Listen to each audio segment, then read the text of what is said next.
Good afternoon. Welcome to you all, and welcome to this lunchtime seminar organised by the Birkbeck Institute for the Study of Antisemitism. My name's Brendan McGeever, and I'm the co-director of the Birkbeck Institute. It's a real pleasure to be able to introduce our speaker today, Pavel Brunssen. Pavel is a research associate and Alfred Landecker Lecturer at the Research Centre on Anti-Gypsyism at Heidelberg University. Pavel's research interests include anti-Semitism, anti-Gypsyism, memory cultures, European football, and fan cultures, and he's published widely on all of these topics. His most recent book is The Making of Jew Clubs, Performing Jewishness and Antisemitism in European Football and Fan Cultures, published by Indiana University Press just last September. And we're thrilled that Pavel will be speaking to us today about this important new work. In his talk, Pavel will trace how both Jewish and non-Jewish actors perform Jewishness, anti-Semitism and philosemitism within European football cultures over the 20th and 21st centuries. Pavel's going to speak for around 30 minutes before we open up and have plenty of opportunity for question and discussion. So without any further delay, a very warm welcome to BISA, to you, Pavel, and over to you. Thanks very much. It's a great pleasure to be here today with you. Thanks everyone for coming. Thank you, Brandon, Naomi, and David in particular, and the whole institute. Thanks very much. So the making of Jew clubs. As I start the presentation, I'd like to invite you to imagine you're walking into a football stadium in London.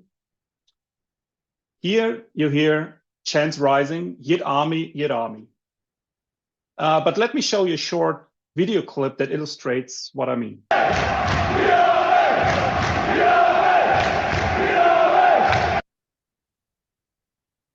So what do we see here? Thousands of mostly non-Jewish fans are shouting the word Yid, a term distinct from Jew or the Yiddish Yid. The term Yid has a long history as a slur, but in this stadium, however, the fans use it in a very particular way as an expression of identity and to support their team. What is happening here? Why are mostly non-Jewish supporters embracing an identity they do not inhabit? This paradox was the initial irritation that led me to write my book, The Making of Jew Clubs. Why have certain football clubs become known as Jew clubs, even when their Jewish connections are not stronger than of most other football clubs? The answer to this question matters because football is Europe's most powerful popular culture. Stadiums are spaces where anti-Semitism and performative Jewishness intersect in complex ways. And stadiums are spaces where European societies negotiate their relationship to the Holocaust and the lessons they draw from it. So in the next 30 minutes, I'll share some examples and concepts that show why these clubs matter, not only for football, but for how we engage with the history of the Holocaust today. So what is a Jew club? Is it a club with mostly Jewish players or fans? It is not. Does it celebrate Jewish holidays or use Jewish symbols? It does not. Unlike explicitly Jewish clubs such as Maccabi, Jew clubs are not Jewish in a literal sense. A club is a Jew club because fans, history, and collective memory actively produce an identity that associates the club with Jewishness. So Jew club is an identity that is shaped by history, kept alive in collective memory, and that is performed in the present, but is not defined by who is actually Jewish. Let's look at the 4 clubs I explore in my book.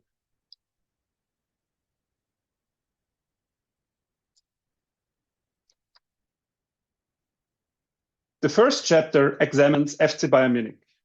It shows how the club became marked as a Jew club and how this label has become an identity grounded in memory culture. A memory culture that centers around the club's former Jewish president, Kurt Landauer, here on this image honored by the fans in the stadium. The second chapter is about FK Austria Vienna. The club was associated in the early 20th century with trades and spaces, people connected to Judaism, such as modernity, cosmopolitanism, the city, and the coffeehouse culture. In the third chapter, I focus on Ajax Amsterdam. Here in the Netherlands, the Jew club identity is actively performed as a fan cultural practice. Fans started to call themselves the Superjoden, the Super Jews, in response to anti-Semitic slurs from rival fan groups. The fourth chapter examines Tottenham Hotspur, and this case highlights how the Jew club identity was taken on by fans, again in response to anti-Semitism by rival fan groups. The Jew club identity is important in public debates around anti-Semitism and Jewish identities in the UK. At the same time, the Jew club identity also creates a space where at least some Jewish fans can exercise agency and experience solidarity. So one of the central takeaways from my book is that so-called Jew clubs are not simply football clubs. Football stadiums, in other words, are not just sporting arenas. They are cultural and historical arenas as well. Let me illustrate this with the example of Tottenham Hotspur. In 1970s England, football stadiums were often violent spaces. Racist abuse was common and often unchecked. Tottenham, or Spurs as they are called, stood out because the insults against them were often anti-Semitic, and they included the term Yid. Rival fans shouted, for instance, quite openly, that Hitler should gas them again. Here, them meant Tottenham. In the last 15 years or so, however, the situation changed. In the context of new anti-racism initiatives and cultural sensitivity, let me mention this first, that this step in the late 1970s was also quite uniquely response by the Tottenham supporters. We see here some examples. What happened in a quite astonishing and irritating way. Namely, they began calling themselves Yid Army, and they wore the label of a Jew club, not as a badge of, shame or anti-Jewish, anti-Semitism, whatever, but instead as a badge of honor. This situation then changed in the last, let's say, 15 years in the context of new anti-racism initiatives and cultural sensitivities. Think, for instance, of the Taking a Knee initiative or the renaming of sport clubs such as the Washington Redskins. So in this context, the Yid Army identity of the Tottenham fans became increasingly criticized. From now on, the word Yid was often referred to as the Y word, and its use by Tottenham fans became increasingly controversial.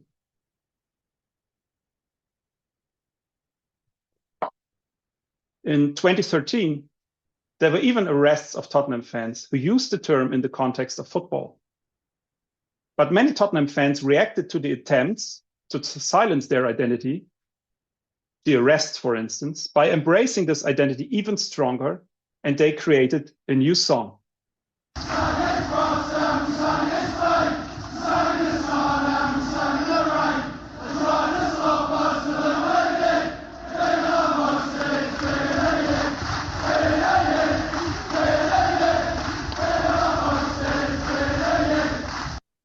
So in this song, a certain rebelliousness against authorities plays out that is shared among many football supporters in Europe. But it was also a reaction to the feeling of being misunderstood and an act of solidarity with the 3 Tottenham supporters who got arrested. I remember speaking to one Tottenham fan during my research who told me about the situation in the 1970s. He recalled the shock of rival fans who were making hissing noises whenever Tottenham players entered the pitch. But he also remembered the solidarity he felt when thousands of Spurs supporters chanted back Yid Army. For him, there were only 3 places where he truly felt safe as a Jew: at home, in the synagogue, and in the stadium, at least when surrounded by Tottenham supporters. So football is a specific societal space. Sometimes anti-Semitic abuse is observable in the stadium in overt and blatant forms rarely seen elsewhere. At the same time, the stadium situation offers fan collectives the opportunity to respond directly to anti-Semitism. Today, the meaning of Tottenham's Jew club identity is contested. Some see it as part of a vicious circle of rivalry that fuels anti-Semitism, while others still perceive it as solidarity with Jews. And for some, it has become little more than a nickname for a football club.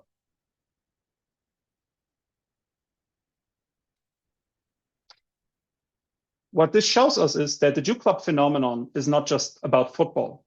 It is a window through which we gain insights on how societies negotiate their relationship to memory, to Jewishness, and to the Holocaust. So how do we understand what is going on here?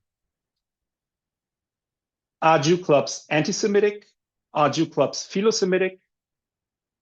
Container categories like anti-Semitism alone can be too limiting, too broad, too simplifying to grasp what is playing out in the stadiums.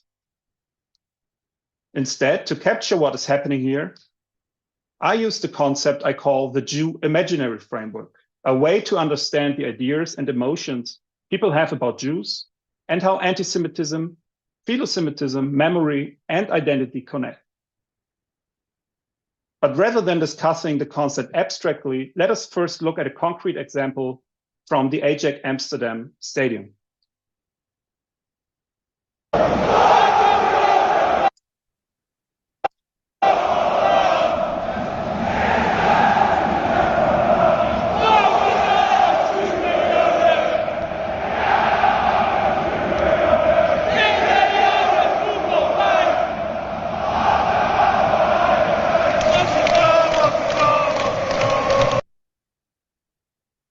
This chant translates to where do Jews come from?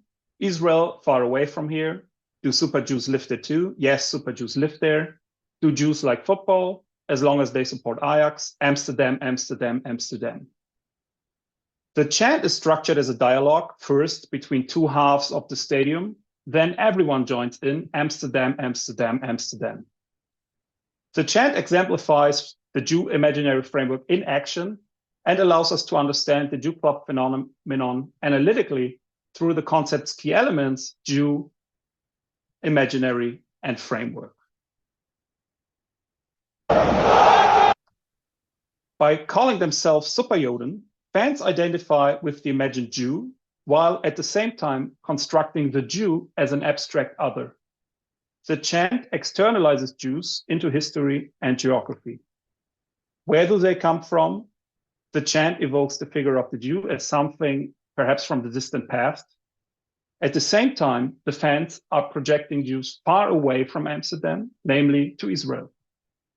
Ultimately, Amsterdam, Amsterdam, Amsterdam relates to the Jewish history of the city right here in the local and present moment. By imaginary, I mean the collective images through which societies imagine Jews, always as representatives of the collective, never just as individuals. The imaginary is a realm in which these ideas emerge, where they circulate, and where they are negotiated.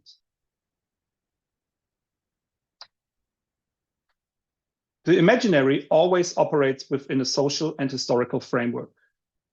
At the same time, framework points to the fact that the Jew imaginary framework is surrounding Jews like the quotation marks are put around the word Jew here.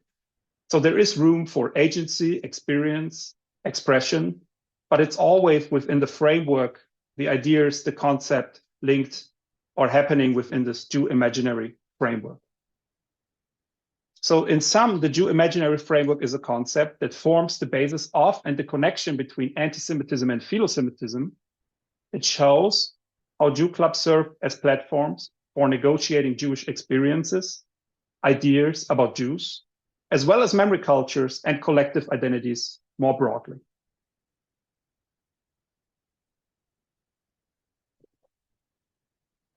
So what is the positionality of Jews in the context of Ajax and Tottenham fans chanting Yid and Superjoden?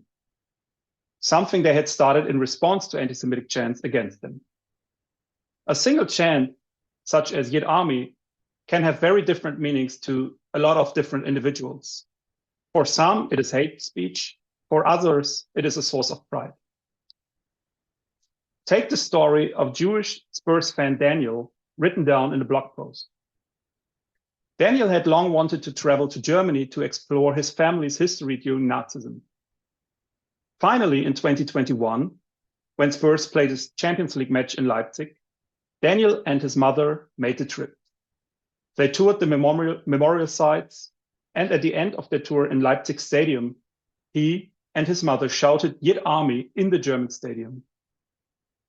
Daniel later described the zeal in the eyes of his mother, a zeal he had never seen before. On this day, for Daniel and his mother, the chant Yid Army was about survival, pride, and Jewish presence in the very country where his family had once been persecuted.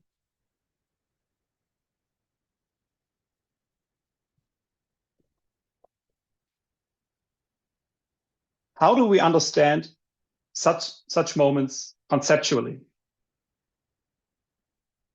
Many academics use a concept they call linguistic reclamation to describe a process in which a targeted group takes back a slur and thereby changes the word's meaning. What was once a hurtful slur is now a term for self-determination. Examples are words such as queer, gay, or the N-word. But in the cases of Ajax and Tottenham, most of the fans chanting Yid or Yoden are not Jewish at all. They adopted the slur in response to anti-Semitic insults without ever identifying as Jewish themselves. I like to think of this situation as a triangle. First, there is the directing group, the rival fans who were chanting the anti-Semitic slurs. Second, there is what we may call the receiving group or responding group, the Ajax or Spurs fans who are appropriating the slur, using it as their own self-identification.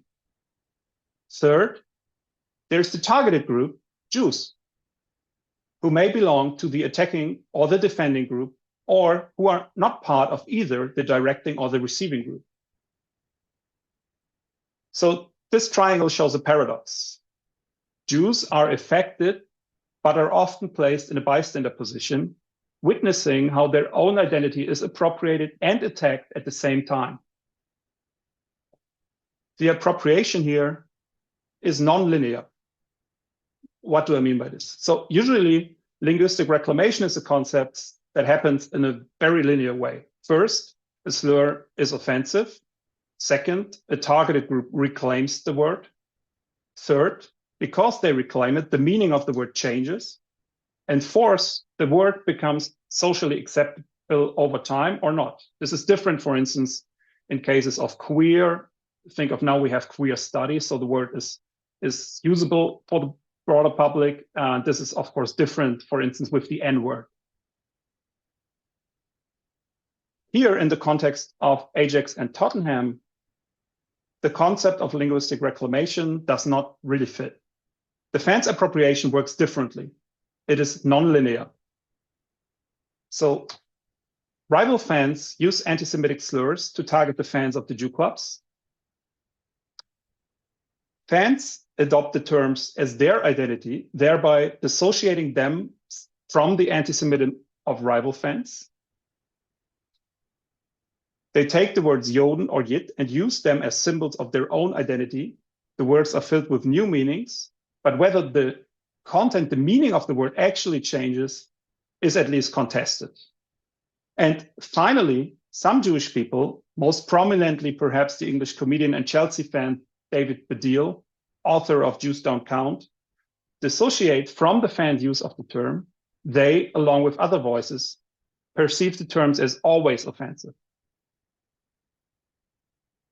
So ultimately, the meaning change is double. Juden or Yid underwent both value switching, for instance, from the perspective of Jew club fans, and value reinforcement, for instance, from the perspective of Jewish fans of other clubs. So in short, what we see here is not linguistic reclamation, but what I call linguistic appropriation. The meaning is changed only partially, and the appropriation happens in the constraints of the Jew imaginary framework, which is both reinforced but also transformed by these performative actions.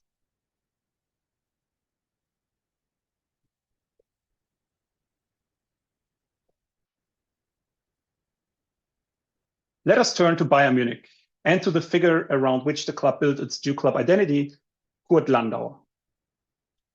Landauer led Bayern to its first championship in 1932, was forced into exile under Nazism, and returned to Munich in 1947, where he became the club's president again.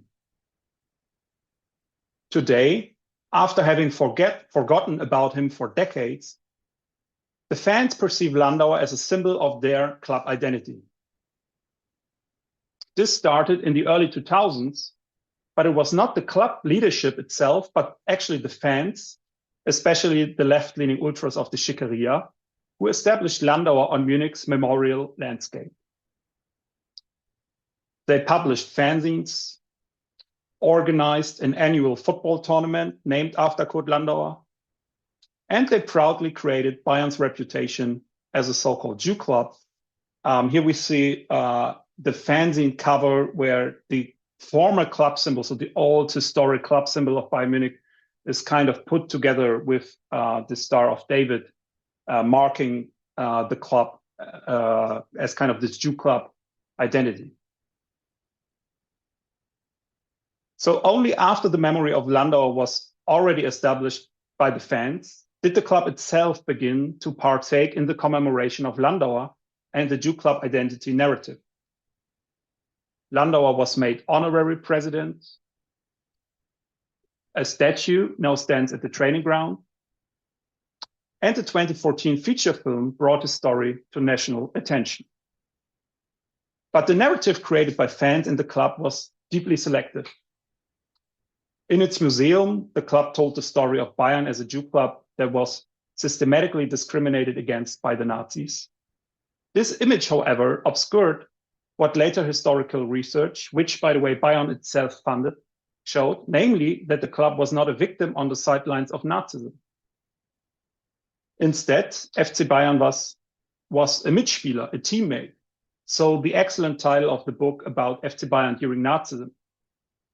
It was the club itself, although later than other clubs, that had implemented the so-called Aryan paragraph through which the club had expelled its Jewish members. Memory, in other words, had been a strategy of forgetting, or at least highly selective. Kurt Landauer had survived in exile. He returned to Munich in 1947, here displayed in a scene from the Landauer feature film.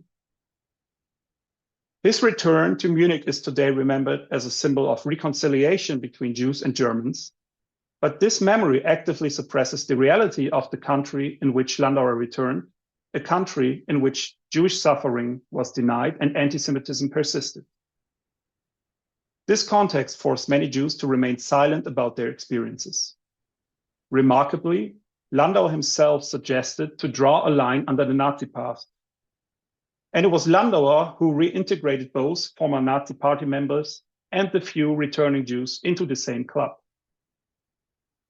These experiences and complexities are not part of the Jew club narrative. Memory is also always a form of forgetting. This brings us to the wider debates on Holocaust memory.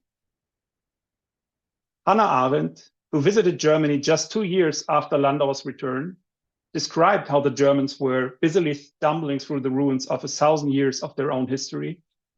She observed their inability to mourn, and she reflected on the Holocaust as an abyss that humanity cannot reconcile with. Dandina later deepened these thoughts when he analyzed the relationship between Germans and Jews after the Holocaust as a negative symbiosis, an unconscious entanglement of guilt and trauma that has bound Germans and Jews since then.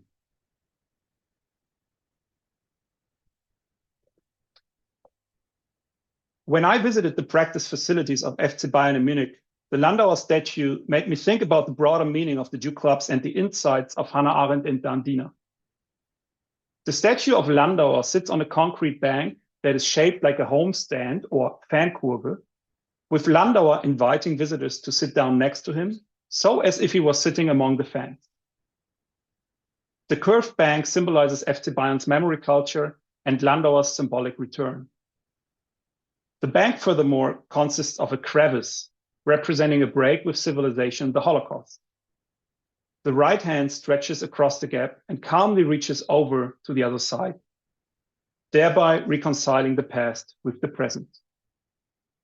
The monument paradoxically thematizes yet rejects the consequences of Nazism. It presents the links between pre- and post-World War II Germany as one continuum. The crevice is small and the concrete is smooth on both sides of the abyss, as if the rupture had left no marks on what came after it. The tiny gap invites the spectator to see continuity between pre- and post-Nazi Germany. The monument invites its spectators to sit next to Landauer, either to his left pre-1933 or to his right post-1945. The abyss that symbolizes Nazism appears and disappears suddenly. Nothing before or after it seems to suggest that it had even been there.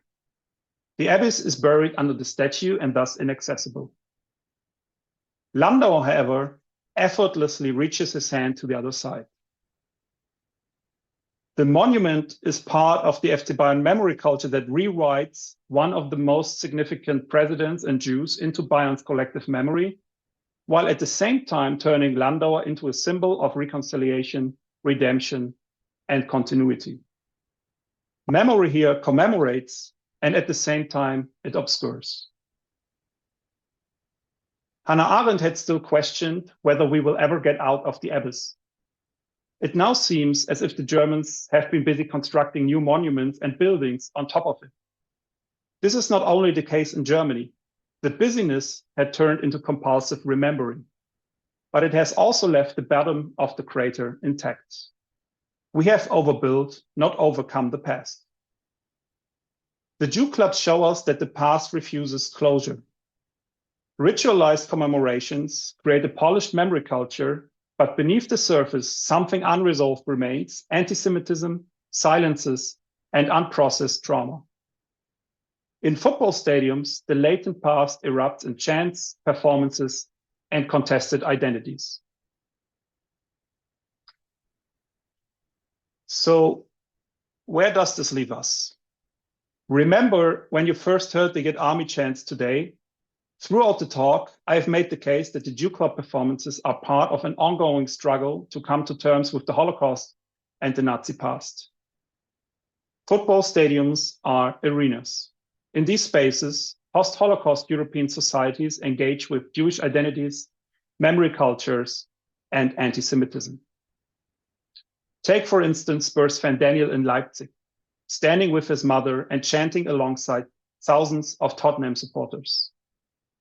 In that moment, the stadium was not just a site of football, but a space where personal history, collective memory, and Jewish identity came together.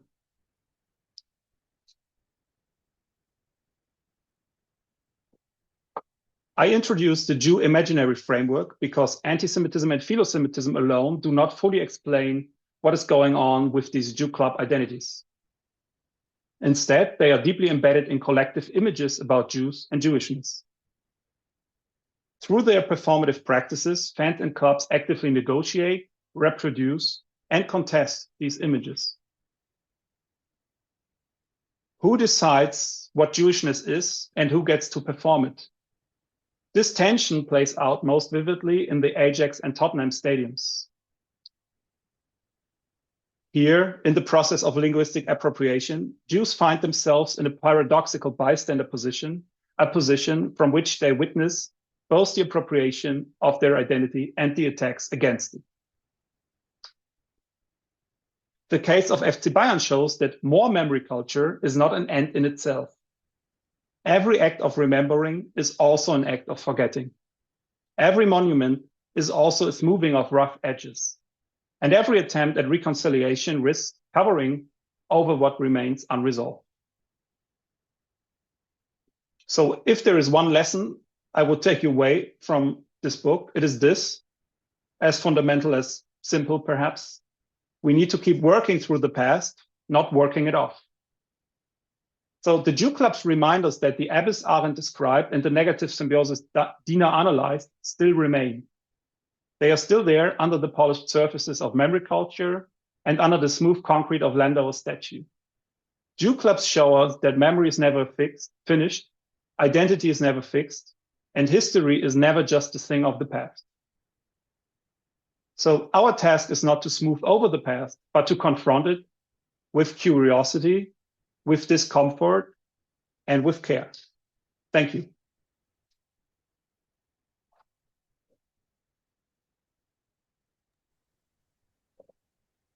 Thank you, Pavel, for a really wonderful talk that was fascinating in its content, just as it was compelling conceptually and analytically as well. You've given us a great deal here to think about and work with.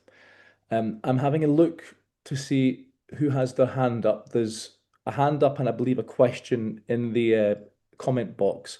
While people are just preparing their thoughts and putting them together, and I will come to you shortly, David Newman. I see your hand is up. If I could abuse my position here and just take the opportunity to ask you something, Pavel, to kick us off. You made a strong and, as I said, compelling case that memory culture is a frame through which to comprehend and understand why and how football supporters are entangled in questions of philosemitism and anti-Semitism, and that these are unsatisfactory, and that you push towards a different kind of framework, the Jew imaginary framework. And I can see how a lot of this makes a great deal of sense for trying to understand the German context, Munich and Leipzig being the two cases that you gave us, and also Amsterdam as well, all sites of Nazism in their different ways. But you then extend this to the British context and to Tottenham. And I wondered whether Holocaust memory culture plays out in the same way in that context, or if you see your framework being able to accommodate the different Holocaust memory culture, say in London and in the United Kingdom more broadly, than what we see in Germany and Amsterdam. And if you could try to perhaps draw out what you think might be particular about the Tottenham case in terms of Holocaust memory culture, because you gave us a hint of it from bottom up with Daniel and his mother going to Leipzig. But what more broadly about the British social formation can you see in terms of Holocaust memory culture that helps us to understand how this material comes out in the 1970s at Tottenham Hotspur? And whilst you're thinking about that, I'll also invite David Newman to ask a question, who has their hand up. Okay, thank you very much for a really interesting presentation. The few of you that know me will know that I'm originally from London. I'm a professor in Israel, have been for 40 years. And for all those 40 years have maintained my Tottenham season ticket. Come over to London a great deal to see them. Was there last night. Was on the train going back to Liverpool Street with loads of happy Tottenham fans for a rare change, singing Yiddo, Tottenham Yids, etc., etc. None of them Jewish and not having the faintest idea really what they were singing. And you may or may not have come across over the last 15 years, I've published a number of op-eds and articles on the question of Tottenham Yids, etc., why that has come up and so on.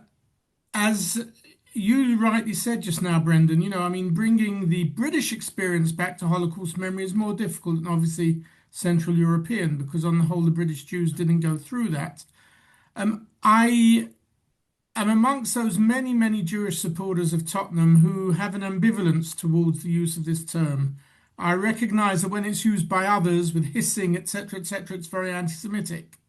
I equally recognise that the majority of the Tottenham fans who sing it, and most of the Jewish fans, whether they like it or don't like it, and their views are split, don't feel, I don't think, threatened by it. And most of the fans who sing it are not the Jewish supporters, and it's become a bit of irrelevance. I even think that the focusing on this thing in the last few years, even by Lord Mann, with all good intentions, has made many more people sing it than ever before. It was a side issue and has now become a much bigger issue.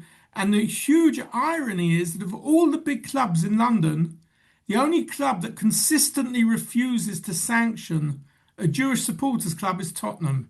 There's one at Arsenal, there's one at Chelsea, there's one at Watford, there's one at Queen's Park, but Tottenham refused to do so, and that's partly to do with the character of who was chairman until recently, Daniel Levy. If there has been anti-Semitism, it's been the insidious anti-Semitism aimed at Daniel Levy, saying, oh, he's only interested in money and he's not interested in buying good players, etc., etc. And although the word anti-Semitism never comes into that discussion, you feel that's where it really is, rather than the use of this term.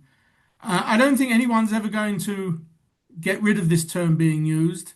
I think it's become a bit of I apologize for saying this, but I think it's become a bit of an irrelevance in the anti-Semitism debate, and it's been over-discussed, and I think really it should be pushed aside. Sorry for that long comment. Thank you, David. And I asked an equally long-winded question. So I'm going to ask everybody else from now on not to do what I did and David did and make your comments very succinct. My apologies. No, it's absolutely fine. But I'm only mentioning this because there's several hands up and several comments in the questions and box, and I'm sure many more people would like to come in as well. So if you can keep them succinct, that would be great. I'll invite one more person, Richard Cooper, and then we'll come back to Pavel. Thank you very much, and thank you very much, Pavel, for a fascinating talk.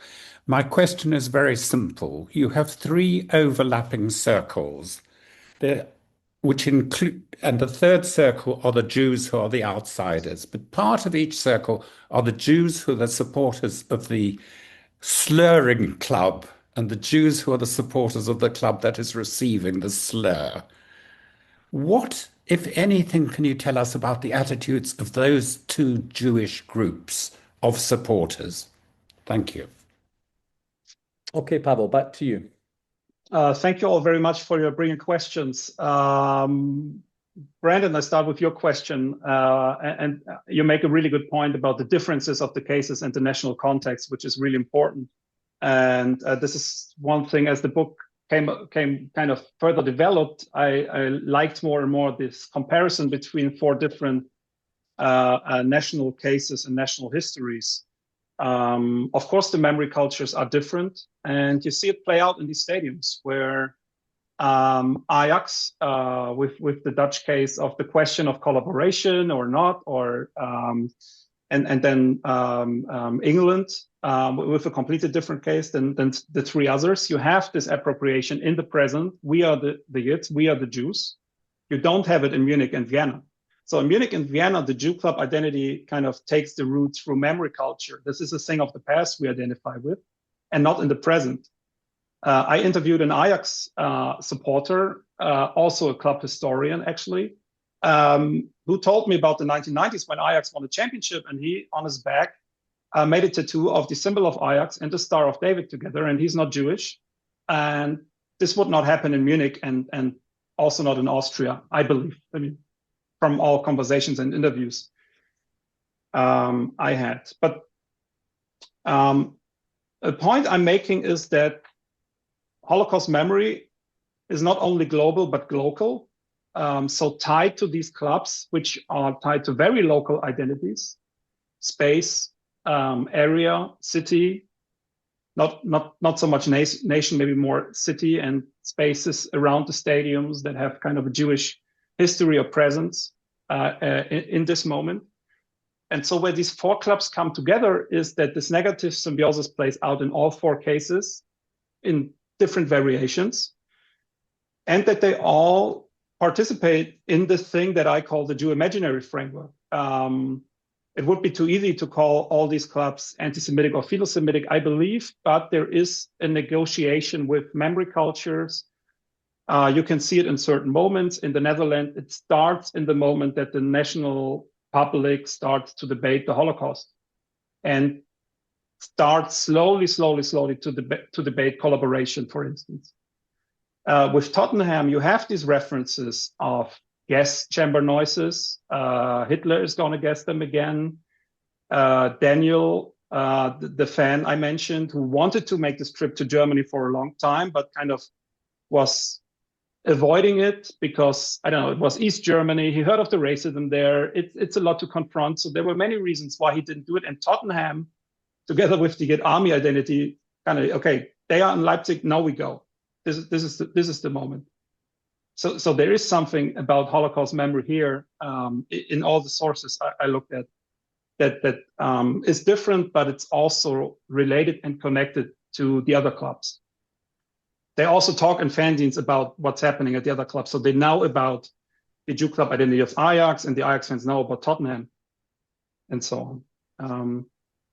David Newman, yeah, great that you are here. You're also your texts are mentioned in the book a couple of times. I don't know if you've seen it already, but they have been an important source, not only but also on the kind of survey and the campaign against the Y word by the club itself. Please send a link to everyone like myself who would like to purchase the book. Of course, happy to do it. So maybe one thing that came to mind when you gave your comment is the difference between club and fans. That the club avoided the term. There's one book about Tottenham where the word is just mentioned in a neutral way in one sentence, and it said, "Oh, we're not selling this anymore in our stores. If there's the word Yid in it, it has to go." They made this big campaign, but the fans are still embracing it. I will actually be in Frankfurt later this month, I believe next week, to see Tottenham there and give a book talk in German the evening before. So if you are in Frankfurt, there is an event in the Eintracht Frankfurt Museum the day before the Tottenham game. So anyway, in all of the four cases, it's clear that one of the two memory actors, either the fans or the club, they have to embrace this identity in order that a Jew club identity comes to life. And then Richard Cooper about the three circles and overlapping, you notice very well that these circles overlap, and for good reason, because there's a difference if Jews are part, for instance, of a fan collective that chants something anti-Semitic against Tottenham. And David Baddiel, for instance, has a passage about this and how he witnessed this for decades in the Chelsea Stadium. Or if someone is a Tottenham supporter and you kind of can be part of the collective that identifies as the Yid Army, as they call it. And I believe that in the Tottenham chapter, I think it's 7 different groups and positionalities I kind of distinguish. So even among the Jewish Tottenham fans, there are Jewish Tottenham fans who say, I'm not going to the stadium anymore, specifically not with my children, if they use the term there. I don't want to hear it. I don't want my children to hear it. And then there are other Jewish Tottenham fans who say, this is great. This is a form of solidarity. My Jewish identity and my fan identity kind of intersect in a way that is a beautiful thing. And I like it. And I want it to continue. And I believe it's difficult to say kind of quantitative numbers, but from my kind of experience, the most Jewish Tottenham fans say, I don't really care about it, but I don't chant it along, but I don't have a problem with it. So I believe there's also a sense that there's something going on that is not entirely about solidarity and inclusion, but also problematic. Here, the Jew imaginary framework comes in, and that there are, for instance, non-Jewish Tottenham supporters who use it as an opportunity to engage with this kind of obscure figure of the Jew, maybe thinking about the Orthodox Jew and kind of playing with taboos related to Jews and anti-Semitism. Thank you very much, Pavel. I'm going to take a question from Ben, then a question from David Feldman, then I'll go to the chat where I know we have several questions that have been posted. So first to Ben. Hi, Pavel. Firstly, lovely to see you again. I'm not sure if you remember, but we met in Bratislava at a conference just over a year ago now, I think. Anyway, I run an education project called Tackling Antisemitism in Sport, which is a partnership between Maccabi GB and Lord Mayor's office. And we go largely into football clubs and we educate academy players and staff and stewards around anti-Semitism and the British Jewish community. My question for you is, what key messaging would you propose that people in football who aren't Jewish and have little prior knowledge of the topic are taught about the Y word and the idea of Jew clubs more generally? And the second part is, I'm a Jewish Fulham supporter, and I'm assuming you've done a little bit of research into the sanctions and consequences of the usage of the Y word in British football. And I've always been intrigued to know if I were to start using the Y word at Spurs fans towards them inside the Tottenham Hotspur Stadium as an away supporter, will I myself be sanctioned as a member also of the Jewish community? So two questions there. Thank you, Ben. And David Feldman. Thank you, Pavel. That was really fascinating. I'd like to go back in a way to the question which Brendan asked at the beginning, and the way in which German Holocaust memory culture in some ways acts as a prism for all of the cases that you deal with. And I wonder if there are other contexts which need to be taken into account. For example, the context of what was given the label of football hooliganism in the 70s and early 80s, violence and the sort of performative transgressiveness of that. Now, first of all, I say that. Then I want to say that one of the reasons why the German case doesn't perhaps work so well in the case of Spurs is how Holocaust memorialization was barely a presence in British public culture in the 1970s. But I just wonder whether the emergence of Yid Army and Spurs occurs before, when we were talking, you said it happens in the late 1970s. And that's when the NBC series Holocaust is shown globally on TV screens, but also in Britain. So talking about the Holocaust could become transgressive in a new way, but not in the presence of it, in the absence of any wider Holocaust memory culture in the late 1970s in Britain. Thank you, David. And I'm turning now to the chat where there's a question from Ian, which reads, how does recent issues of Maccabi Tel Aviv fans and Aston Villa with its nexus between anti-Semitism and anti-Zionism compare or contrast to what you seem to say is a constructed imaginary Jewish identity when it comes to your particular examples? So that's three substantial questions for you, Pavel. Over to you. Absolutely. Thank you.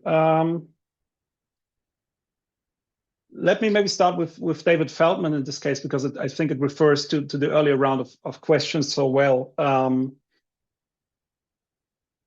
In the case of Tottenham, I identify 5 reasons why Tottenham is the Jew club, which is different from Jewish club. Again, it's not about an empirical core or an empirical reality because the club is more Jewish than others, but there's a public perception of the club. So it's an empirical reality that the club is called the Jew club, even though the club is not more Jewish as many other football clubs. And in the case of Tottenham, I kind of disagree with commentators who say this is because they have Jewish presidents or because they have so many Jewish fans or stuff. But instead, there are 5 reasons that kind of come together, and this makes Tottenham stand out. And the first reason is indeed kind of a Jewish club, if you wish. So Jewish chairman, some Jewish players, but there are also some Jewish fans called super fans in the 1960s. For instance, the first fan who started to organize away games was Jewish. There was another one where you could get tickets for games. He was Jewish. So there were certain people around the club who were very important for the people going to the games, who were Jewish people. Second, the Jewish area around the stadium. So there is a connection, for instance, by fans traveling to the game, I don't know, creating spontaneously chants about what they see on game day with the club. So there is a certain association and connection due to the neighborhood of the stadium. Then third, there is this game that is referred to from time to time, this 35 game played in the Tottenham Stadium, England versus Germany, where 10,000 German fans traveled to Tottenham, and some Jewish people organized a protest around the stadium. A Tottenham fan took down the swastika flag during halftime. So this is an important event, I believe, for the Tottenham identity force. This TV series, Till Death Us Do Part, which was shown in the 60s and 70s, where this anti-hero main character ranted about the Tottenham Yids. And then fifth, the fan culture, and David, you mentioned it, the hooliganism of the time and the way they performed fan culture. They, I don't know, overstepped boundaries, kind of tried their best to crash taboos, but also had a strong connection, at least some of them, to the organized far right. So there was a far right political presence in the stadiums. There was a lot of racism. So I think all these reasons play together. Whereas in the case of Ajax Amsterdam, it's more directly related to Holocaust memory and the TV series. In a moment where people start to call Ajax the Jews, this new fan culture emerges, the Sides, the Seiden, which is also linked to hooliganism, and the whole perception of Israel changes from, I don't know, a country where the Jews fled to, that needs to be supported, to something that was seen much more critically and with more distance, and the victim became the villain, and so on, in some kind of public perception in the Netherlands. And so the Jew only could become an attractive kind of self-identity for the Ajax supporters in the moment that it was not seen as a victim anymore, because who is a hooligan wants to be seen as a victim? No, you want to be seen as strong, as anti, you want to provoke. So the Jew became only kind of available as this image of identification for some of these fan groups, because the perception of Israel changed. And I believe there's, you spoke about kind of the transgressive element in it. You have Yid Army and not Yid victim or something. So there is something, there's a lot to unpack there, and I try to do it in much more detail if we had more time. The key message about the Y word is it's ambivalent. That's my key message. And it's a great thing to start a discussion in education about anti-Semitism and Jewish identities, because it's ambivalent. Will you be sanctioned? I actually don't know. But my perception is that if you go kind of into the stadium, the whole debate we're having is outside. And during game day, every corner kick is Yiddos, every goal is a celebration. And I had this one situation where I was sitting in the Tottenham Stadium near to a father and the son, and there was this Yiddo chanting going on. And the father, in this very caring way, kind of leaned over the son, chanting Yiddo, and kind of inviting the son to chant with him and sharing the father-son moment in the football stadium based on the Yiddo identity. So I believe it will live on. And yeah, the sanctioning, I would have to look that up, but it's there. And I believe the debates are more outside the stadium than inside. But Tottenham fans would know better, probably. The question of anti-Zionism is a big one. And since we only have 5 minutes left, I would refer to the afterword of the book, if that's okay, in which I discuss the Jew clubs after October 7, and some of the questions, how these 4 clubs responded to October 7 and everything that came after it. And I discuss in detail, for instance, the kind of events, debates, incidents, violence, everything that happened in Amsterdam when they played Maccabi shortly before I submitted the revised version to the publisher. I wrote this afterward, and because the book was initially researched and most of it written before October 7th, so I felt it needed an afterword that kind of addresses that the world seems to be different in certain ways.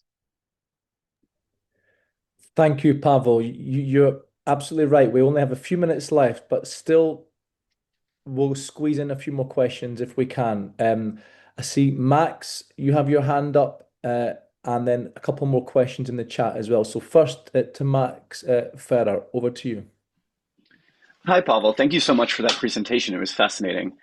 It seems to me kind of at the heart of your presentation here is a pretty straightforward argument that football stadiums kind of remain spaces of contestation over the identities that populate them, kind of at least in the context of these clubs and Jewishness. But it occurs to me that these stadiums and clubs as political spaces and political entities are governed differently in these different countries. To say nothing of sort of the laws, they have different ownership structures. So in Germany, you have the 50+1 rule. The clubs are owned by the fans, but this isn't true in the UK or in the Netherlands. So my question is, do you see any impact of these different ownership or governance models on the contestation that then occurs around the clubs or in the stadiums? Do you see any relationship between those things? Thank you, Max. And I'm going to rifle through as many of these as I can, Pavel, in the time we have. A question from Brian Hanley. Do Ajax hooligans identify as left or right? Did they play any part in the clashes around Maccabi Tel Aviv? And then there is another question from someone whose name is not given, just says Samson, the name of the phone.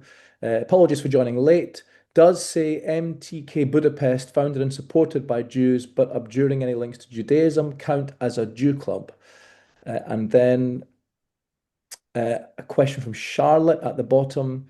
Does the memory of pre-war real Jewish clubs like the Hakor and the so-called Moscow Judentum play a role in this identification?